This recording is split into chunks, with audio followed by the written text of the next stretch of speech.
हम unit third के important topic असमानता और भेदभाव पर चर्चा करने जा रहे हैं। असमानता और भेदभाव यूनिट थर्ड का एक इम्पोर्टेंट चैप्टर है। इसके बाद हम सार्वभौमिकरण और मार्जिनलाइजेशन, जिसको सीमांतीकरण कहते हैं, उस पर चर्चा करेंगे। तो यहाँ पे असमानता और भेदभाव को अगर हम देखें तो असमानता का अर्थ क्या है? असमानता क्या है? तो व्यक्ति को धर्म, जाति, वर्ग, क्षेत्र और भाषा के आधार पर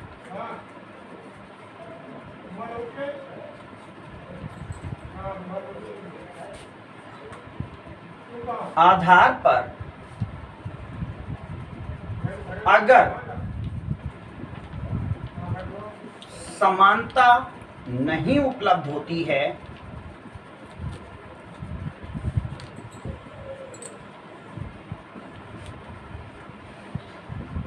तो उसके गुणों का विकास नहीं हो पाता। गुणों का विकास नहीं हो पाता और ये चीज असमानता में आ जाती है। किसमें आ जाती है? असमानता में। असमानता में आ जाती है। ये कहलाता है असमानता। अब असमानता किन किन आधारों पर हो सकती है? धर्म के आधार पर, जाति के आधार पर, लिंग के आधार पर, क्षेत्र के आधार पर, भाषा के आधार पर,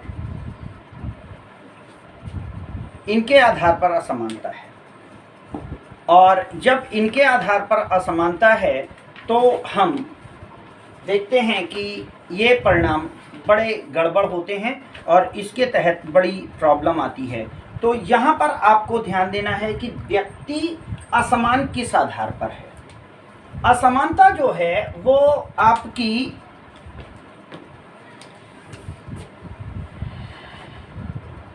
व्यक्तिगत हो सकती है और सामाजिक हो सकती है।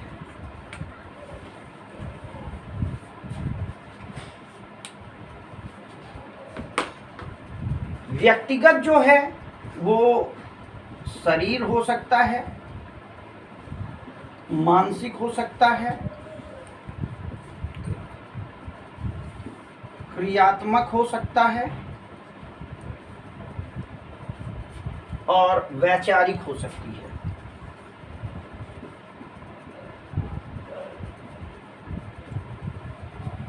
अलग सोचना असमानता हो जाएगी, ठीक है। और सामाजिक तौर पर हो क्या क्या असमानता हो सकती है? स्तर की असमानता हो सकती है, शिक्षा की असमानता हो सकती है, अवसर की असमानता हो सकती है, प्रतिभागिता की असमानता हो सकती है।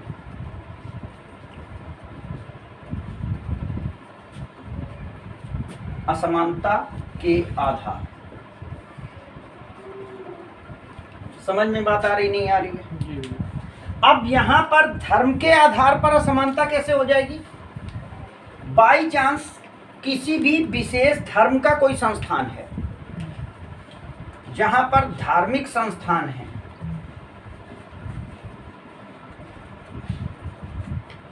जैसे चर्च हो सकता है, जैसे आपका मदरसा या हो सकता है, मदरसा हो गया या गुरुकुल हो गया, है ना, गुरुद्वारा हो गया, सबका ही अपना अपना ले लेते हैं। तो इन चारों जगहों पर विशेष धर्म के द्वारा स्थापित संस्थाएं हैं ना, निश्चित तौर पर इस धर्म के व्यक्ति को छोड़ करके दूसरे धर्म का जो भी व्यक्ति यहाँ पर जाएगा उसके साथ असमानता होगी, क्योंकि वो उस चीज को उतनी सहजता से नहीं अपना पाएगा।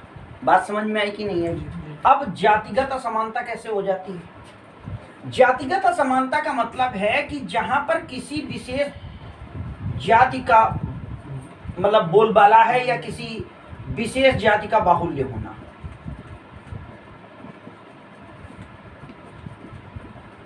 बहुलता होना, ज्यादा होना, वहां पर बाकी के साथ हो जाएगा। लिंग असमानता कैसे हो जाएगी? लड़का लड़की करके। और ये असमानता का सबसे बड़ा फैक्टर है, ये असमानता का सबसे बड़ा फैक्टर है। शिक्षा के क्षेत्र में असमानता इसी जगह पर पाई जाती है।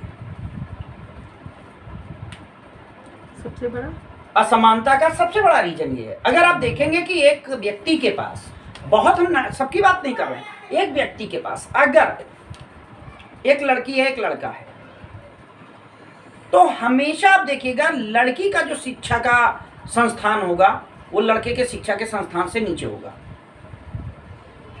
सामाजिकता ऐसा हर जगह नहीं होता है, मैं किसी विशेष को आक्षेप नहीं करना चाहता, लेकिन समाज में ये स्थितियां हैं। और गांव के लेवल पर तो 90% ये स्थितियां हैं कि बच्चा पढ़ने जाएगा जाएगा, बच्ची नहीं जाएगी। ठीक है, क्षेत्र के आधार पर।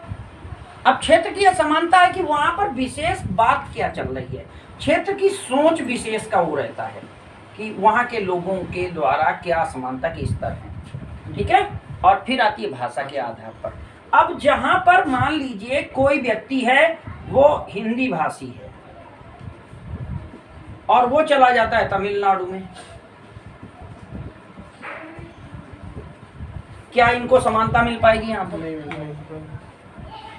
या आप पूर्वांचल के किसी राज्य पर चले जाते हैं जहां पर आपको पूर्वांचल राज्य, या आप पंजाब एरिया में चले जाते हैं जहां पे पंजाबी बोली जाती है, आपको भाषा के आधार पर समानता मिल जाएगी।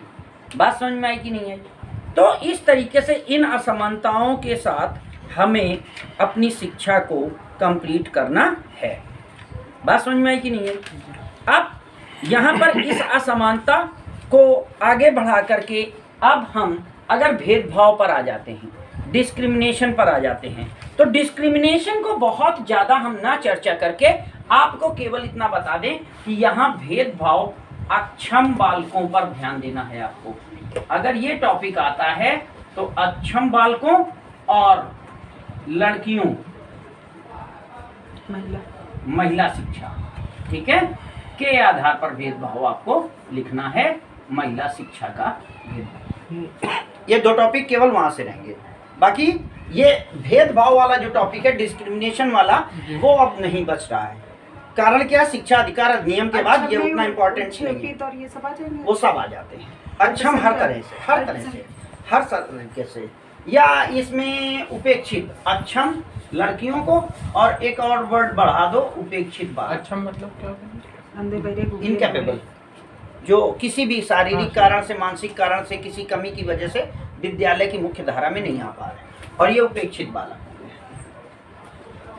तो शिक्षा के सार्वभौमिकरण और मार्जिनलाइजेशन को समझते हैं। दोनों टॉपिक इंपॉर्टेंट हैं, शॉर्ट के हिसाब से आपके लिए इंपॉर्टेंट बनेंगे। सार्वभौमिकरण क्या है, क्या मतलब है सार्वभौमिकरण होने का? तो अगर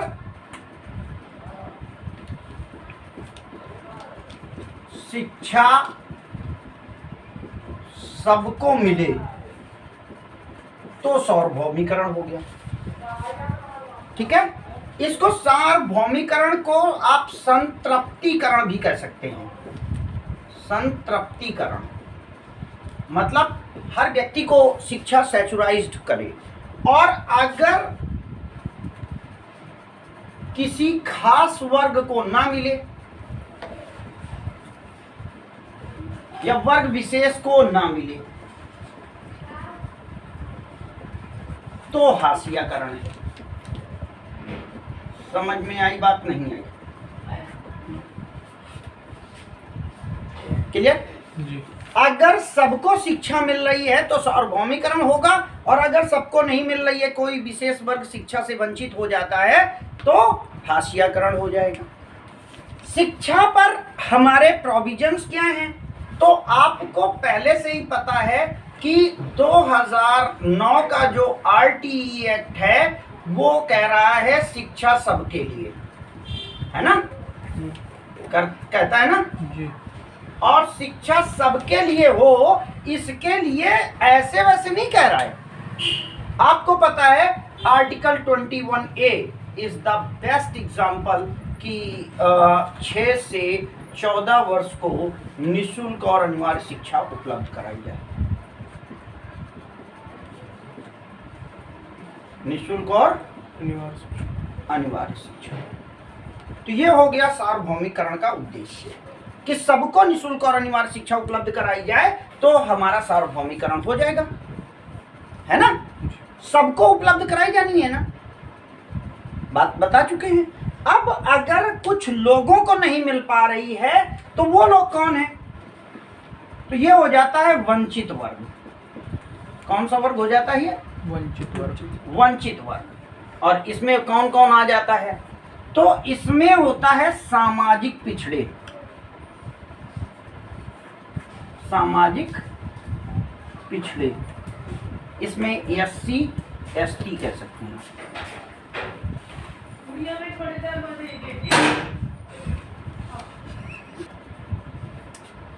इसमें कौन सा वर्ग आता है? SC और ST वर्ग आता है। तो SC और ST वर्ग आ गया। फिर बात आती है अल्पसंख्यक वर्ग।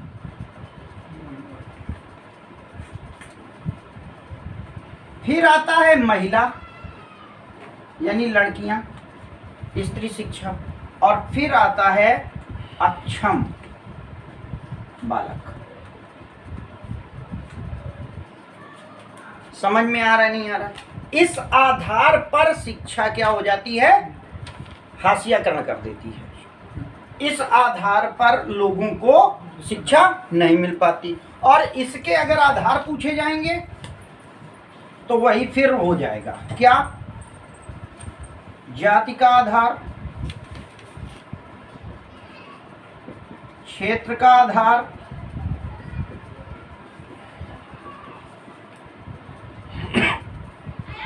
लिंग का आधार,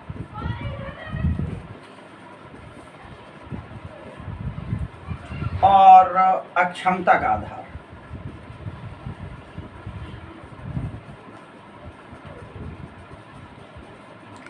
इस आधार पर भी लोगों को शिक्षा नहीं मिल पाती। तो ये हमारे वंचित वर्ग हो जाते हैं और इनको इस तरीके से शिक्षा ना मिल पाना ही हमारा हाशियाकरण कहलाता है, क्योंकि ये बच्चे एक हाशिए में रह जाते हैं, मुख्य धारा से नहीं जुड़ पाते। इसके कारण इन्हें हम क्या कहते हैं? हाशियाकरण कहते हैं। और इसे हम सीमांत वर्ग कहते हैं। ठीक है। अब ये जो सीमांत वर्ग है, इसके बावजूद भी हमारे आर्टिकल 21A और 45 अनुच्छेद, आर्टिकल 45 सभी के लिए अनिवार्य शिक्षा।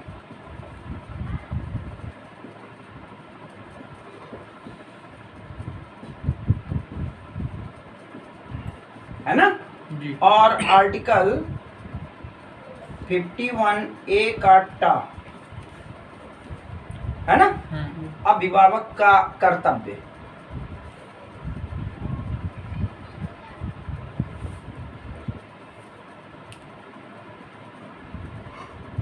ये चीज हमारी सार्वभौमिक शिक्षा के लिए एक उद्देश्य हो जाते हैं और ये इसकी अर्थ आ जाते हैं कि सबको शिक्षा उपलब्ध कराई जाए, है ना। और ये पूरा का पूरा जो सिस्टम है ये कब आया भैया? ये आया 86वें संशोधन में, जो कि 2002 में हुआ।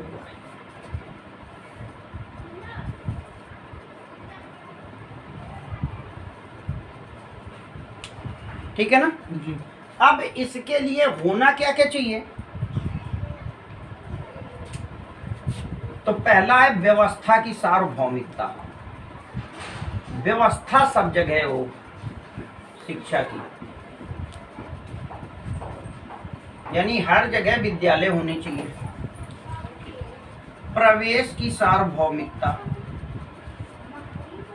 सबको प्रवेश के अवसर उपलब्ध कराए गए हैं कि नहीं ये देखा जाए। और तीसरा है स्थिरता की सार्वभौमिकता। न केवल बच्चे का एडमिशन करा दिया जाए बल्कि उस बच्चे को नियमित तौर पर विद्यालय में ला करके पढ़ाया जाए, तो हमारी शिक्षा सार्वभौमिक हो जाएगी।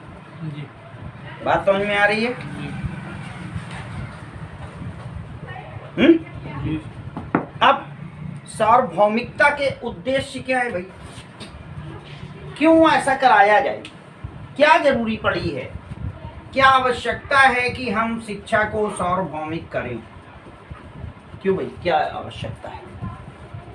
तो पहली सबसे बड़ी आवश्यकता वही आ जाती है, सामाजिक आर्थिक राजनैतिक न्याय। सामाजिक आर्थिक राजनैतिक न्याय देना। समाज में हर वर्ग को, हर व्यक्ति को शिक्षा दे करके उसकी उन्नति के प्रयास करने होंगे। बात समझ में आया नहीं आया? और जब ये चीज आ जाएगी तो क्या हो जाएगा? राष्ट्रीयता का दृष्टिकोण विकसित हो जाएगा। इस कारण भी सार्वभौमिक शिक्षा होनी चाहिए, क्योंकि जिसको आप शिक्षित नहीं करेंगे वो अशिक्षित रहेगा और गलत काम करेगा, है ना। तीसरा है सांप्रदायिकता की समाप्ति। सांप्रदायिकता की समाप्ति। फिर चौथा क्या है? राजनैतिक जागरूकता।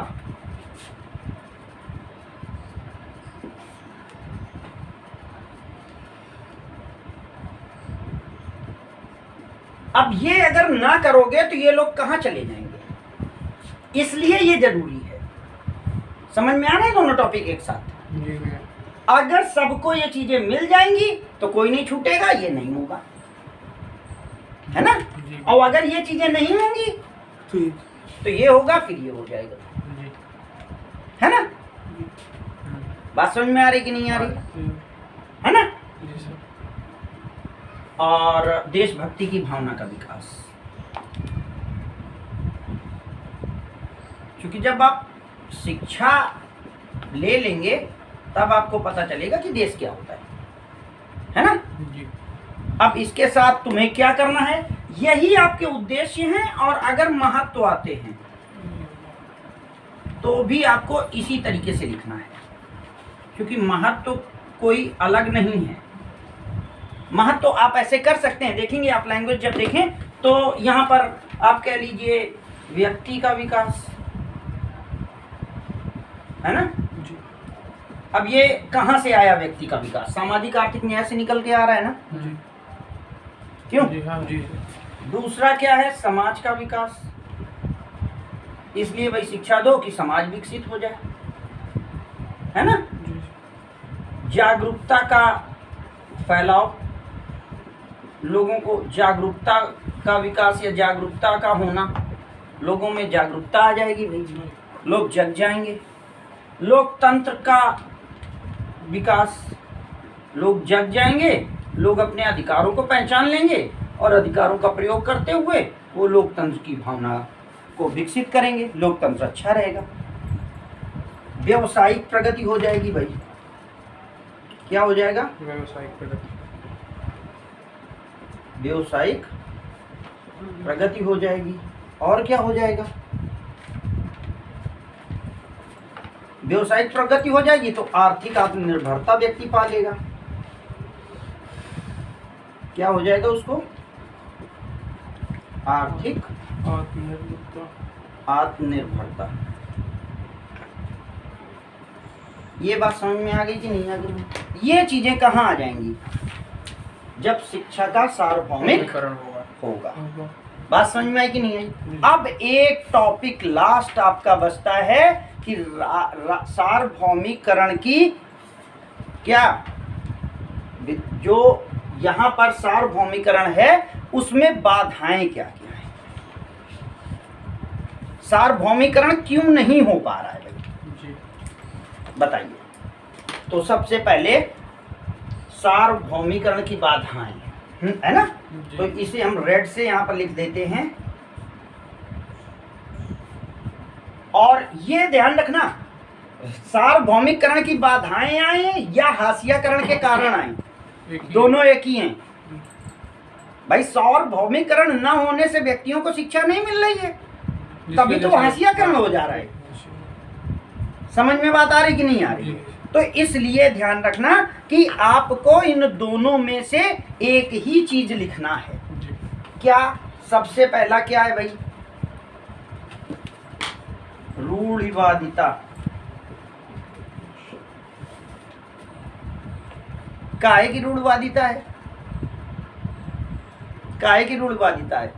पढ़ लिख के कहूँ बहुत बड़े डॉक्टर इंजीनियर बन जाइयो, या खेती करें का है, तो चाहे ऐसे करो चाहे वैसे करो। नहीं समझे? जो अशिक्षित है वो शिक्षा के अर्थ को समझ नहीं पाता है।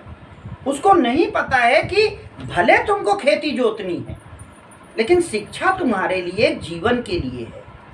तुम उसी कार्य को ज्यादा बेहतर करोगे। एक शिक्षित मजदूर और अशिक्षित मजदूर में बड़ा अंतर है कि नहीं? तो रूढ़वादिता, अरे लड़की आए, अभी बताओ लड़कियां आए, इनका क्या पढ़ाया जाए? अब शादी आदि करें, दूसरे घरे जाएं, क्या करिए पढ़ लिख के? ये उनकी लैंग्वेज होती है उनके माँ बाप की। उनको क्यों नहीं ये पता कि उनकी बेटी अगर नहीं पढ़ेगी तो आगे चल करके अपनी जिंदगी के तक उन्हीं के लिए तो समस्या है। तो वो रूढ़वादिता है। तो बच्चियों को ना पढ़ाना, शिक्षा का प्रसार ना होना, नंबर एक रूढ़वादिता। दूसरा क्या है? सुविधाओं की कमी। सुविधाओं की कमी। हाला अब ये इसके लिए सरकार बहुत प्रयास कर रही है, डायरेक्ट डीबीटी दे रही है, पैसे दे रही है, बट गार्जियन रिकॉर्ड है डीबीटी में 1200 रुपए 1 से लेके 5 तक के बच्चों में से, बल्कि 1 से 8 तक 1200 रुपए गार्जियन के खाते में भेजे गए हैं। 1200 रुपए उनकी ड्रेसेस के लिए हैं। जिस मंथ में ये 1200 रुपए उन लोगों के खाते में ट्रांसफर किए जाते हैं, उस मंथ में अगर आबकारी विभाग के डाटा देख लिए जाए तो शराब के ठेकों की बिक्री बढ़ जाती है, क्योंकि गांव में खाते में उनके पैसा गया है, वो पैसा निकाल के खर्च कर लेते हैं, पी लेते हैं, बच्चों की शिक्षा व्यवस्था पूरी नहीं हो पाती है। तो ये जो चीजें हैं, ये सुविधाओं की कमी की बात आती है। देन उसके बाद क्या है? अंग्रेजी शिक्षा का प्रभाव। अंग्रेजी शिक्षा का प्रभाव। अब ये चीज क्या है कि अंग्रेजी माध्यम से बच्चों को भी, अंग्रेजी माध्यम से जो शिक्षा देने की बात हो रही थी, वो शिक्षा व्यवस्थाएं अब रोकी जा रही हैं। अब एनईपी में कहा गया है कि शिक्षा मातृभाषा में दी जाएगी। ये बहुत ही प्रशंसनीय कदम है। मातृभाषा में शिक्षा। बच्चे को हिंदी सही से आ नहीं पा रही है, उसके संसाधनों के चलते, पारिवारिक बैकग्राउंड के चलते, उसकी उपस्थिति के चलते, और आप उम्मीद करते हो कि उसको इंग्लिश मीडियम में बहुत अच्छे से पढ़ा दिया जाए। कैसे पढ़ा दिया जाएगा? तो उसको मातृभाषा में शिक्षा दी जाए, ये प्रयास किए जा रहे हैं। ठीक है। चौथा है अपव्यय और अवरोधन। ये बात हम लोग बता चुके हैं ना, अपव्यय और अवरोधन। ठीक है। फिर 5वां पॉइंट क्या आता है अवरोधन में? जनसंख्या में वृद्धि बहुत बड़ा रीजन है। शिक्षा सार्वभौमिक क्यों नहीं हो पा रही है? जनसंख्या इतनी ज्यादा है। अब जैसे किसी व्यक्ति के अगर 1 या 2 बच्चे हों तो वो उनको पढ़ा ले। 2 बच्चे बड़े हुए, एक छोटा हो गया, अब बड़े वाले की ड्यूटी लगा दी छोटे वाले को देखने में, तो वो कैसे पढ़ेगा? तो ये चीजें आती हैं।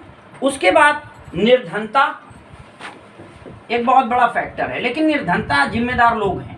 अब आज हम इस फैक्टर को कम मानेंगे, क्योंकि निर्धनता जब पैसे देने ही नहीं है, फीस देनी ही नहीं है, तो निर्धनता कैसे शिक्षा में बाधक है ना?